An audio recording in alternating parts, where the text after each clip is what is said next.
I'm here with the fabulous Indigo, here in Winnipeg at the Wild Prairie Fur Con.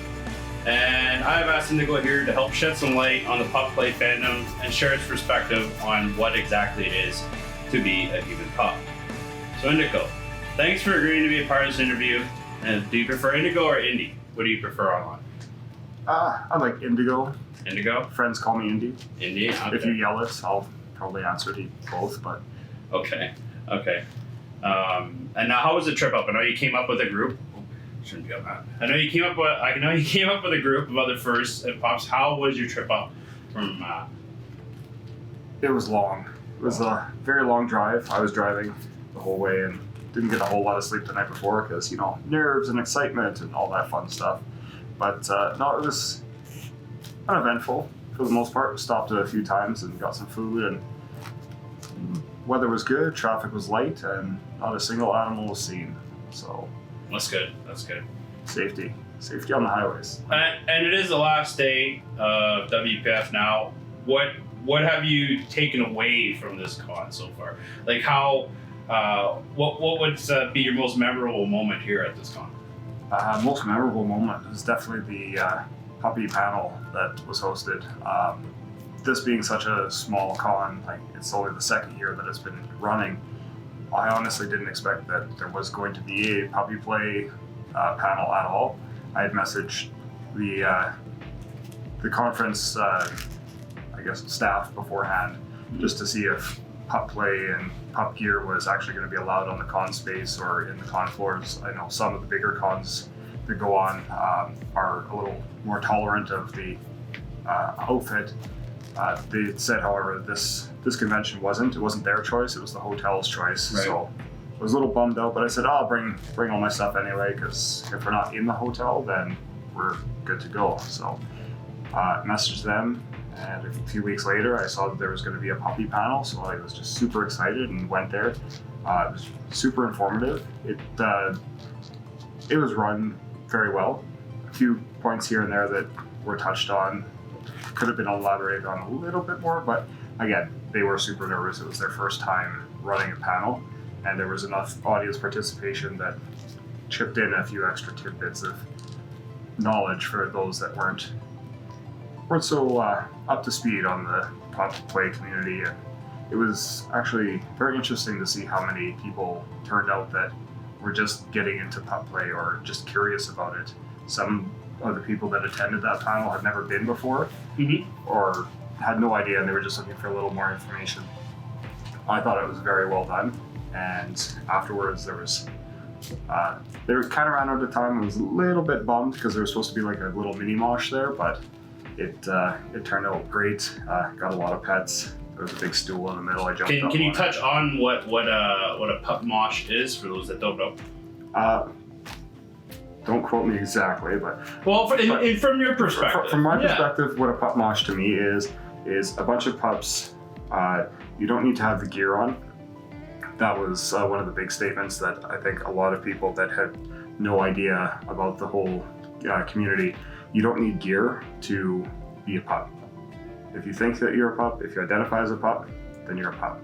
So a mosh can be any number of people in any type of gear, as long as they are all identified as pups, just playing on mats how puppies would play. Sometimes it gets a little bit of roughhousing, sometimes there's different rules depending on the venue, sometimes it's clothing optional, sometimes things can get a little excited. R-rated? R-rated, yes. NSFW, yeah. Yes. Yeah, I get it. Would you consider either joining in or running a panel next year if you came back to WPF? Or anywhere? To be in fact, if you could. Larger cons, I would definitely attend, but not put on. I don't consider myself an expert by any means. I've only actually been a pup for, let's say a year and a few months. So just still brand new to the whole thing. But I just got into it and just got swept away in it.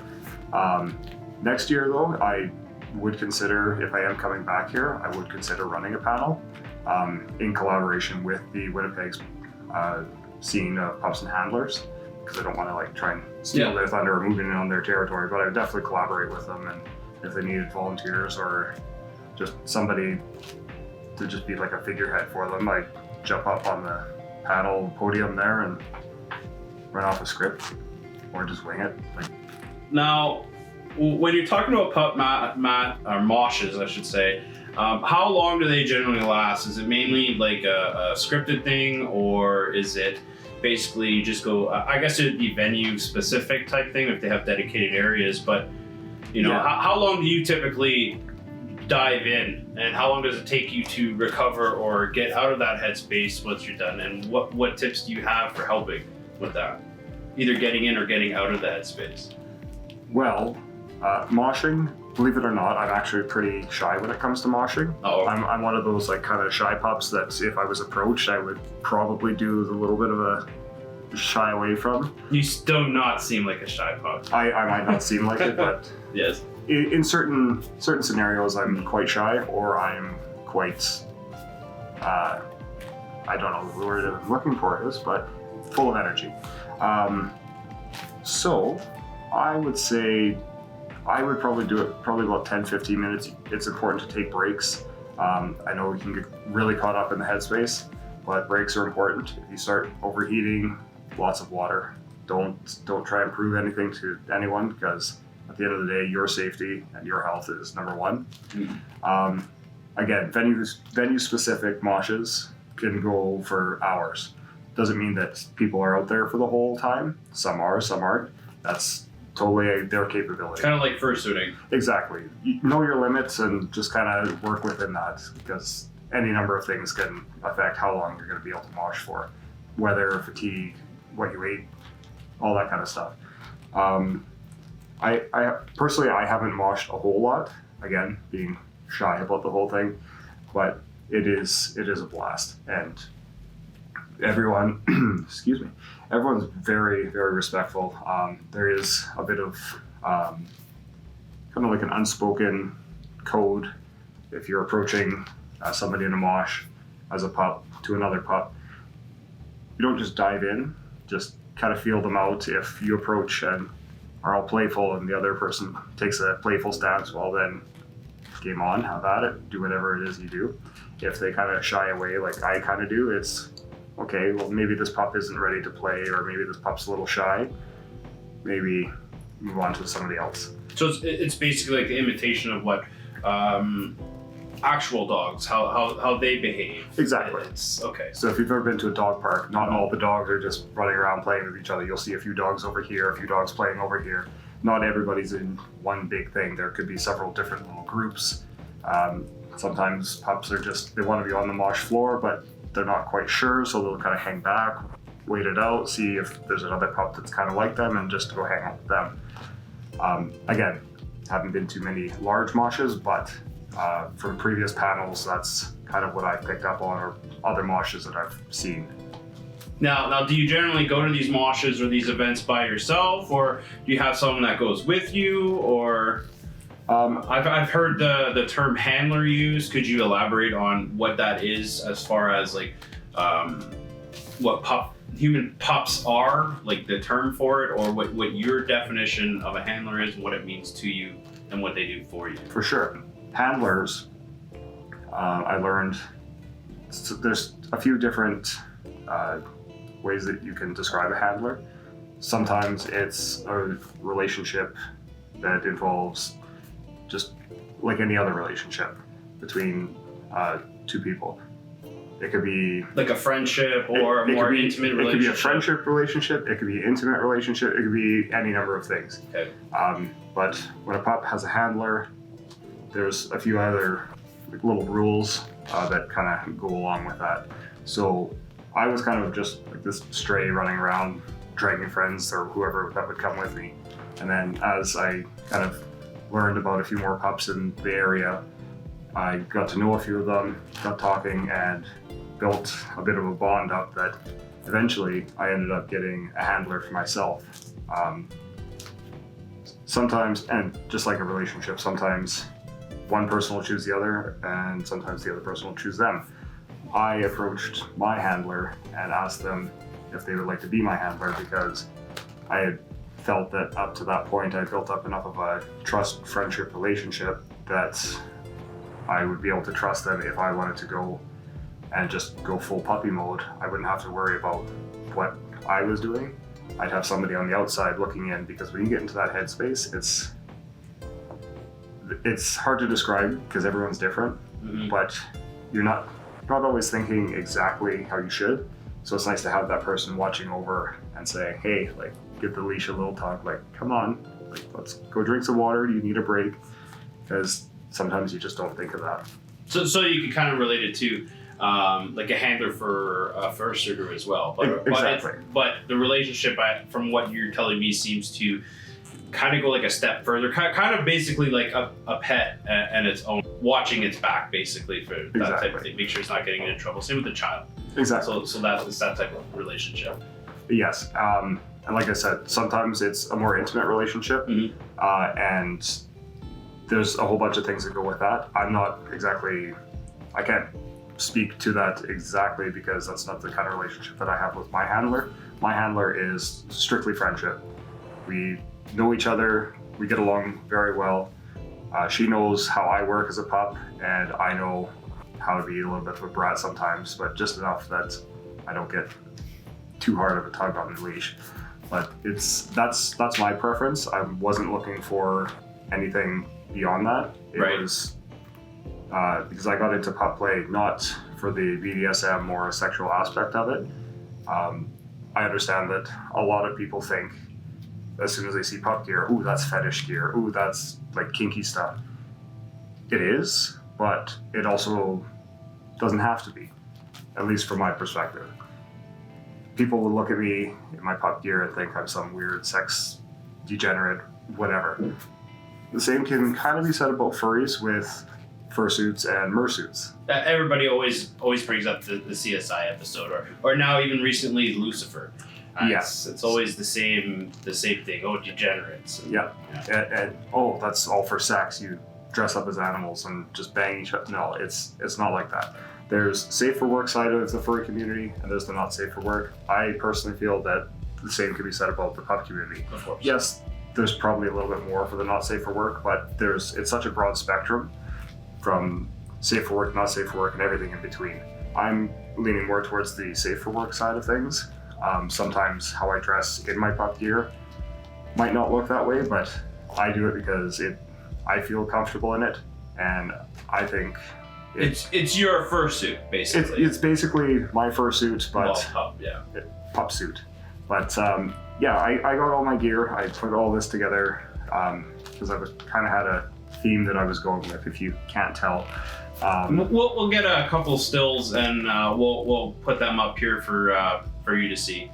So I got everything together because that's how I wanted to look. Just like people designing fursuits and fursonas, this is almost like my pup sona. Like, it's when I put the hood on, I go into a different kind of headspace. There's a few variants of that headspace when I'm popping out, but that all depends on what I'm doing. So it's a lot of fun, but like I said before, a lot of people can look at it as, oh, that's not acceptable. I think people need just a little bit more education. They need to see it as it's not always what it appears on the surface. Yes, some people are a little less dressed than I am. Some will just go around with a tail on and a hood and a jock. Like, there's numerous pictures and videos everywhere. Yeah, simple Google search will enlighten people. Pride parades, you'll see some puppies with just the bare necessities on, or less than that, depending on what pride it is. That was another question I had for you. What are your feelings as far as I guess either the public nudity or the more publicly sexualized version of pup play, and how it may affect what we call it in the fandom us or a normal person's views on pup play and furries in general? Because I know us furries, we see pups as kind of a separate entity, but most normies are gonna just assume it's mainly the same thing. While one's an animal in skin tight clothes and one's an animal with fur. But what is your feelings on how, like, the public displays of that, where people are mainly not wearing anything. How do you feel about that as far as what it does for the view? I think there's a time and a place for everything. Yeah.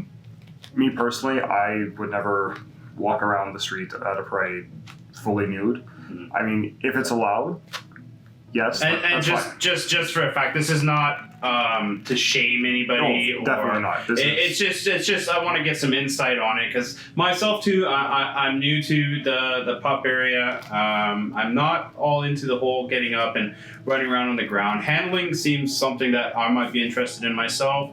But I want to learn more and I want to be able to share the experience, and you're doing an excellent job at it. So let's just make that clear. There's no shame here. No shame at all. Everybody does their own thing, and that's fine. As long, again, my personal views, as long as you're not hurting people or putting other people at risk, you do you. So I personally wouldn't do it. Sexual acts in public during a parade, I'm a little less favorable for, just because, again, there's a time and a place for everything. You don't really need to be, celebrate Pride, celebrate whatever parade you're in. Just kind of leave that stuff for afterwards out of the view of the public, because I have seen a bunch of videos circulating online that there's a lot of questionable activities going on during the parade, and you see kids far off in the background. A lot of parents will bring their kids out to the Pride Parade because it's a parade, it's colorful, it's exciting. Maybe they're part of that community. I just personally think kids don't need to be exposed to that portion of it. Mm-hmm. Let them find that out on themselves. Let them get education on that. But again, those are just my views. That's how I feel about it. Yeah. Again, not shaming anybody. No hate, all love. No hate, but you do you. Just kind of think of others when you're doing those kind of things, and just have fun with it. That when it comes to pup play, I know some of the furry fandom refer to it as normies do. You know, it's a fetish. It doesn't belong here. It doesn't belong at the cons. While now some cons are more opening up to it and allowing it more and more. How does it make you feel to know that? Because you're both human pup plus a furry. Yes. So how does it make you feel to know that some of your fellow furries are basically hating on you and telling you don't belong in this open community? Well, I have had this experience. I do have friends that are furries, strictly furries, and have nothing to do with the pup play community. They don't like it. They, again, think it's strictly sexual, just, oh, how can you wear that stuff out in public? Like, that's just sex gear. It's filthy. I'm fine with that. They can think that, because I know that I'm doing this for my reasons, and my reasons aren't the sexual ones. Everyone's going to have an opinion, and you're not going to be able to please everybody. The cons that I've attended that allow pup hoods and gear to be worn around have done it flawlessly, in my opinion.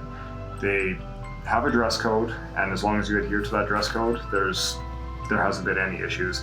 Yes, a lot of pups will get like a few looks and glances from normies or other furries as they go by, but for the most part, that's kind of where it stays. I haven't seen any actual altercations in person.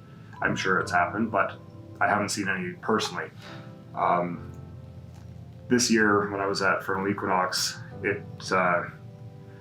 I don't know if it was the first year that they were allowing pup hoods to be on the floor. I think there was a bit of an issue the year prior, because I had seen some around during the convention, but then they kind of weren't around, so I wasn't sure what was happening there. But then this year I saw in the dress code, because I was checking, because I wanted to bring all this stuff, because I knew that there was a pup panel being hosted that I'd missed out the year before, so I wanted to see it this year, and I knew pup gear would be allowed to it. So I checked the dress code, and they said pup hoods are fine. Gear, like harnesses, things like that, are allowed to an extent, as long as it wasn't revealing you had to have clothing on underneath, kind of how I have right now. The current setup that I'm wearing would not really be appropriate for the daytime at Fernal Equinox. However, they did have a special, not after dark, but more adult, relaxed dress code after 8 or 9. Because again, convention, family friendly. It was a very family friendly event. Yeah. There were children at it. However, most of the panels stopped running around 7:30 or 8. And then after that, everything got a little more relaxed, more casual. I could wear this down throughout the con space, and it honestly was amazing. I was very, very nervous as to what people would think, because it was the very first time I'd ever been out in public in my pup gear. I put all my stuff on. The 2 friends that I was rooming with, I dragged them down to the panel because they kind of weren't sure. They wanted to see it, but then they were like, last minute, cold feet. And I'm like, no, just come with me, because I'm nervous as heck to go down right now. But threw it all on, walked down, and walking through the lobby of the hotel on the way to the panel, I was getting looks left, right, and center, and I was just eating it up. Like, You loved the attention? Oh, it went straight to my head. Nice. I'd never had that kind of attention. It just was like, it just boosted my mood so much. And then I got to the panel, got all the information that I was missing out on. I didn't know a bunch of things, and then I knew things after the panel, professionally done, lots of demonstrations. And after that, I was just, this is amazing. For the most part, I spent the convention in pup gear whenever I could. Walking around during the day, I had my hood on, my armbands on, had a shirt, wore my harness around. It was great. Once the after dark kind of rules kicked in, wore the outfit I'm wearing now, just walked around. It was a blast. Everything is blue, which is a fabulous color, but does that relate anyway to your name, or how did you come up with Indigo, and why blue? So blue, believe it or not, red was actually my favorite color growing up. And then a couple, maybe 5-6 years ago, for some reason, I decided that blue was me. Everything was blue after that. So I knew when I was getting a pup hood, making that leap finally, that it was going to be a blue color. So there was a few different options, and I had seen a lot of like the navy blues and like the cobalt blues. I'm like, those are nice, but I see a lot of those. And then I was almost going to pull the trigger on the cobalt, and then I saw a pup with the aqua color hood, and I was like, I didn't see that on the website. Like, where did you get that from? You gotta have it. I need to have that color. Like, it's perfect. And he's like, no, let's like just email Mr. S and they'll be able to do up a custom order. Again, now they have their full line on their website. At the time that I ordered my hood, they didn't have all the colors available online, but through an email, it was done. So, got my hood a few weeks later, or a week later, put it on, and it was just, oh my goodness, and then fell in love. And then after that, I just started thinking, okay, like, what next? I've got the hood. Honestly, you don't need any gear really to be a pup, like I said earlier.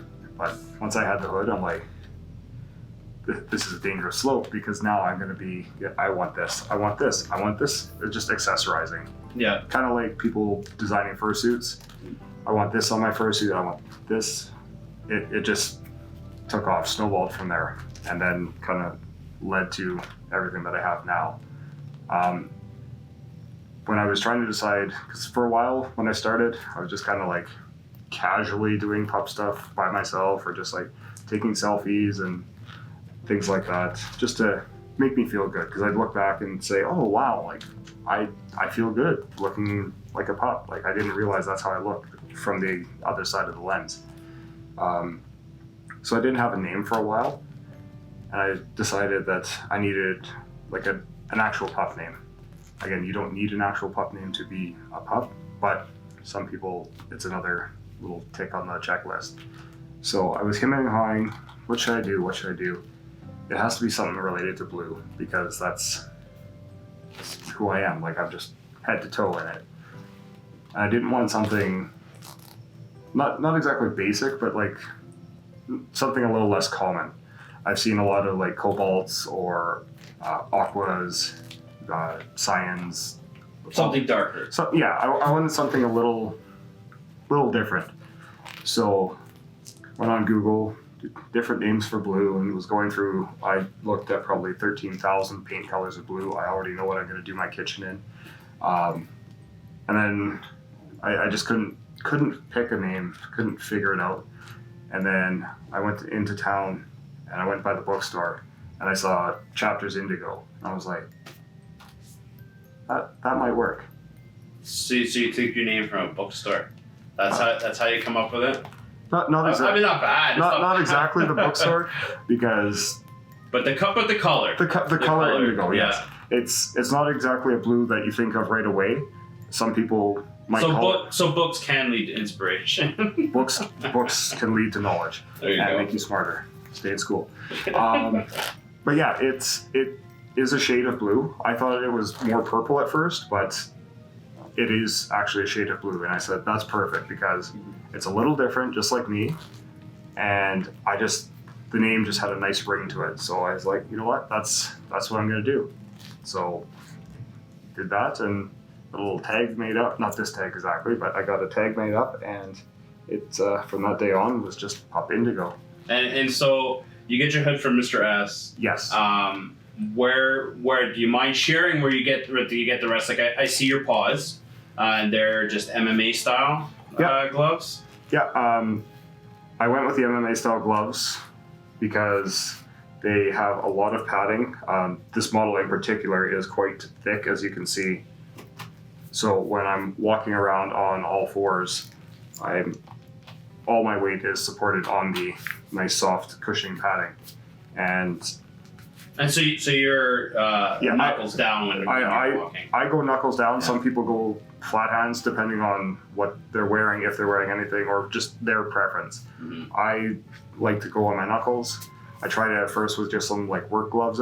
I have blue work gloves, and I found that they were rubbing. These are super comfortable. Like they're designed to hit people with, so they can take a lot of impact and still be comfortable. So walking around on all fours, these are. And where did you get those ones? These ones where did I? Oh, Amazon, eBay. Amazon does seem to be a pretty good source for pup gear. I've searched. That's where I got my hood, anyways. Yes, there's a lot of people now, or companies now, that are making similar style pup hoods to the Mr. S ones.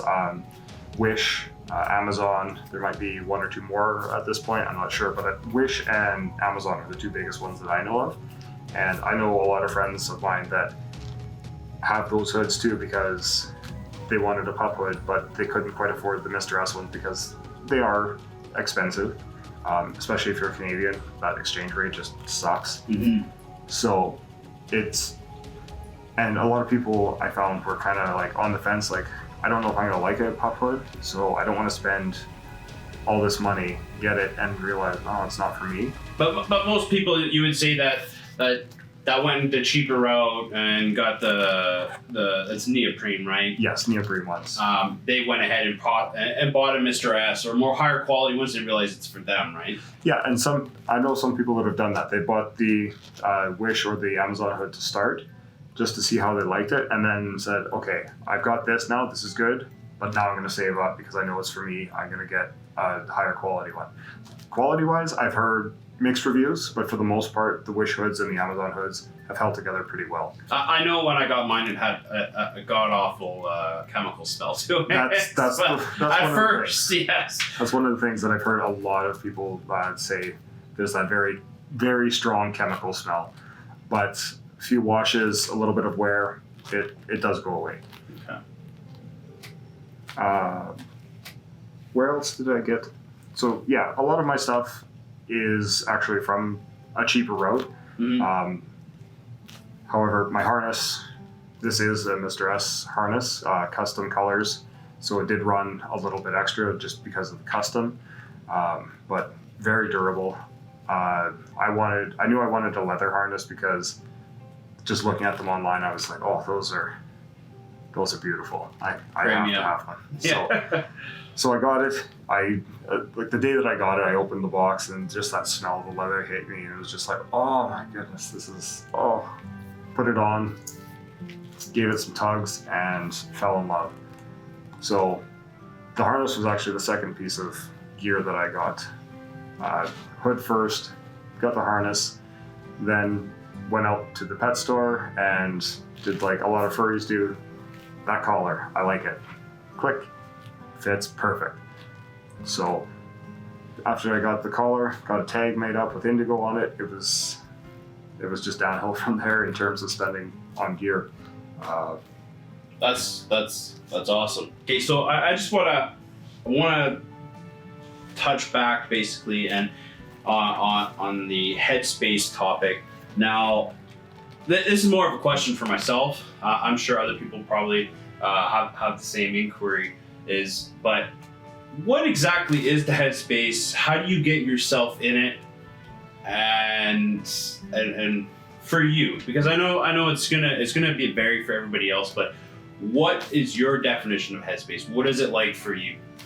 And how does it vary from your basically day-to-day, like sitting here or going for coffee? So my headspace is I am a pup. Like, it's, if you see a small puppy, like 1 to 2 year old puppy, just full of energy, running around, just sniffing things, playing with toys, barking and stuff, that's me. That's what my headspace is. I have various degrees of how deep I can get into the headspace. There's like a light version where I'm still kind of in touch with what's going on around. And then after that, it just gets deeper and deeper and deeper, and to the point where I am a dog for all intents and purposes. Just physically not a dog, but up here, pure dog. And it takes a little bit of time to get into that, and a lot longer to come back from. How did you discover that you had this, I guess, capability of going into a headspace of like this? Is that, did you have this before you recognized or found out about the pup play community, or is this something that you just gradually found yourself getting into as you delve deeper into the pup play? At first, it all started just playful, like day-to-day puppy stuff, like maybe like a little bit of like just like scratching here, or just like scratching like a dog, just tiny little things. Just didn't really act on it. Sometimes getting to bed, just like crawling to bed on all fours and stretching out and then flopping like a dog, and it was just little things. And then once I started getting into the pup thing a little bit more, it just kind of escalated from there. And then once I got my hood, I found that was kind of the key that unlocked the whole headspace. Some people are different. Some people don't need the hood to get into the headspace. Some people do. I'm one of those people that if I've got the hood on, it's a lot. I can get into the pup space way faster. Just recently, I've started to be able to do it without the hood, but it takes a lot more effort to get into that headspace. But once I'm in that headspace, it's just a great feeling. It's a sense of freedom. I don't have to worry about work or bills or anything else that's going on in my life. I just have to worry about who has my ball and where's my chew toy. That's it. Would you what draws you into it? Is it more of just an escape from reality type situation, or is it actually like an internal desire to be an animal? You know, like how some people drink to escape their problems and woes. Like you said, you know, you don't have to worry about bills. You don't have any responsibilities. It's like, you know, being able to be a child again, right? Exactly. Like that. Is it more of an animal instinct for you, like a draw to it, like it is with a lot of furries, or is it more of like your drug that just you need to escape and it's feel good or whatnot? I would say it's a mix of both. I've always had that like desire to be like, yeah, I want to be an animal. It's kind of what started me down the furry path, but I didn't. I still love the whole furry aspect of it. I just didn't get quite. We'll call it a drug. It wasn't a good enough high for me, so I kind of went one step further, and discovered this, and that got me into a much better headspace, a much more almost like a better high kind of thing. I enjoy it a lot. It's. Do you feel it's kind of like a therapeutic thing for you? It's very therapeutic. I go through a lot of stress with everyday life, as pretty much everybody nowadays do. Some people have very high stress jobs. I personally have a little bit of stress at work. So it's nice when I can go and just do my pup thing, because all that stuff that I have to worry about at work stays. Once the hood comes on, everything just gets blocked, and it's just dog inside here. It's therapeutic for me. It helps me escape. It helps me cope with, like, if I'm having a really, really bad day, sometimes I'll just throw my hood on, sit on the couch, and just put on some music or just some TV for background noise, and I'll just lay there, curled up like a dog on the couch, the bed, wherever, and just lay there, relax, not think about anything. Now, I know you say that you said that sometimes it can be extremely difficult to get out of that headspace depending on how long you've been in it and what you've been doing. Is that more of a relation to just the struggle of facing your responsibilities and the bills again and that stress and having to go back to that and not wanting to, or is it like an addiction? I guess that would be the addiction portion of it, or is it, is it just?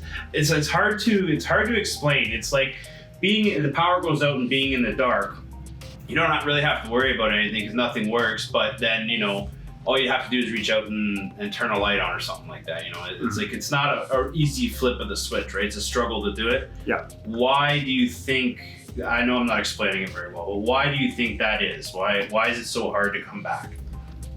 It's different for everyone. Some people I have seen, it is just a switch. They can be as deep in the headspace as I get and boop, stand up, walk away. I envy those people because there are days that I wish I could do that. I've also seen the other end of the spectrum where it takes somebody a few minutes to get into it. They got to do almost a small ritual of how to get ready, how to get into the headspace. And then once they're in that headspace, to come out of it is just a whole other process. And they might actually just break down and have to cry uncontrollably for 2-3 minutes to get out of the headspace. And that's just how they do it. That's what they found that works for them to get out of it. Would you mind sharing what you do to get into it, into your headspace, and then to get out of your headspace? For sure. So getting into my headspace, I start, if I'm gonna go out to an event or just kind of show off kind of thing, I'll put all my gear on. I'll start with all the body stuff, and the hood's the very last thing, because I know once the hood's on, that's when I can start getting mentally prepared for everything. So once the hood's on, I'll get down on all fours. I'll just close my eyes, relax my mind, just kind of do like a little bit of a wiggle, shake, and just kind of start thinking like dog thoughts, like, okay, I'm gonna go over here and chase this. I'm gonna go crawl over here. I'm gonna go sniff this. Are there treats anywhere? Is there anything squeaky? That's one of my triggers. Like as soon as somebody squeaks something and I'm like starting to get into the headspace, or if I'm in the headspace, I hear that squeak, I go nuts. I will hunt them down, tackle it. I am getting that squeaker.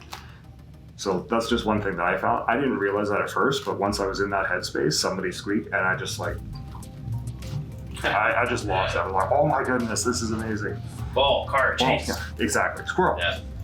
But yeah, so that's kind of how I get into the headspace. It's pretty simple, I think. It's just like a relax, clear your mind, fill it with the thoughts that you need to get you through what you're doing. But coming out of the headspace is a whole different story. It's a lot harder for me because I've enjoyed it so much, being in the headspace. And the longer that you're in a headspace, the harder it is to come out of. It's like an addiction. Like an addiction. So I've been very, very deep in the headspace where I've actually just lost time, basically. I'll come out of it and they'll be like, oh man, you were so cute when you did this. I'm like, when did I do that? I have no idea. But at the same time, that was an amazing feeling because I got so deep into it that I just let everything go and went full pup mode. Coming out of it, all I can describe it as is it sucks. It absolutely sucks for me. Again, everyone else is different, but for me, I have to find a safe space. I just have to kind of like lay down and just close my eyes, try and think of more human stuff, somewhat the reverse of what I did to get in, but it really helps when my handler's around because I will just go curl up against them and they'll just pet me, just petting. And slowly, a few minutes go by and I could finally feel myself. And it's almost like a towel's lifted off your head. It's just like, okay. Like kind of what you see on TV with Narcan is admitted for something. Exactly. Somebody's an instant wake up. Hit that Narcan and Do you plan on coming back next year? If money, work, and time permit, of course. I love going to conventions and I love going, especially with friends that are easily rounded up and piled in a truck and away we go. Throw it in the back and go, yeah. Throw in the box and away we go. So far, everything's been great at this hotel, at the whole con, everything. I don't know what I was really expecting in terms of the convention itself because it's, again, the second year that it's been running. For a second year con, I thought it was very, very well done. What was your experience as far as dealing with the general public or the normies outside as you're going to and from? Was it positive, negative? Do you have any specific stories you want to share as far as that, or anything, the most memorable experiences? There's definitely one experience that comes to mind in terms of memorable. Walking from the Airbnb to here, during the day, pretty normal. Again, I wasn't in full pup gear during the day. Yeah, I mean, like when you're traveling to the con in your full gear. Oh yes, in full gear. Yeah, it's fun. You get a lot of looks, and where this hotel is located in relation to where the Airbnb was, we passed several restaurants with outdoor patios where a lot of people were dining because the weather's been beautiful this weekend. So walking by, there were a lot of like head turns. So my handler, who's also in her pup gear, because she also does some pup stuff, but she also handles me. She had my leash on and I was walking and a lot of people were staring and just confused. But again, I live for that stuff. I love making people's heads turn. Sometimes I'm a bit of a brat and kind of like making people uncomfortable. Like if they're staring, but like kind of like shyly staring, I will single them out and just, I see you staring at me. What's up? Woof. But make it that much more awkward. Make it awkward for them so that we can kind of both laugh. And if they don't laugh, well, that's fine. I'm laughing, I'm enjoying myself, and this is what I choose to do. Memorable moment though, I again was on my leash, walking a little bit ahead of my handler, and I just wanted to see what I could get away with. So I saw somebody crossing the street a block ahead, and I'm like, I'm gonna go chase this person. Just not really chase them, but just try and like get away. So I started taking off, and as soon as I got to the end of my leash, I just felt this huge tug, and I almost fell backwards. It was just like, and across the street, I didn't see it, but I was told by the other people in our group, across the street there was this woman, and she just like, jaw dropped. Just stunned at what she'd just seen. And I'm like, I wish I had seen that, because I would have like, and just start barking at her, because when I put this on, it's a completely different person. Well, what I'm hoping to do tonight is, since last night, definitely get you and your handler out on a walk, as long as she's okay being on camera, give you the GoPro, and we'll try and get some angles and some reactions of the general public while you're out walking. That would be incredible. I really hope that there's some people that... Sunday night, you never know. We'll see. I don't know what the nightlife in Winnipeg is like, but it could be fun. I'm sure there'll be a few people out walking. Maybe I'll pull them aside and try and get that selfie, but again, I'll be probably very, very dog mode, so we'll leave that in the hands of you and my handler. Okay. Is there any other stories or anything you'd like to share, or any information or topics you think that we didn't get to that you think is important for those that may be interested in pup play or just don't know where to, might have some questions, where can they go for information, or like I said, anything that we haven't covered here that you think they need to know?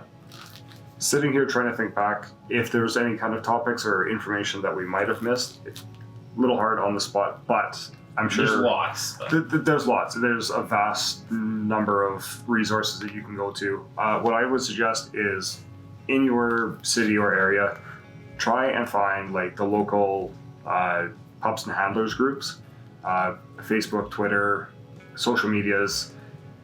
Bigger cities have them. Some of the smaller cities might not have them, but just try and search in your area for like pups and handlers groups, or go on to myself on Facebook. I'm part of an international one that's pups all over the world, and you see it all the time. New members coming in, asking questions. Don't be afraid to ask questions in the community, because more often than not, you'll get dozens of responses within minutes if you post questions.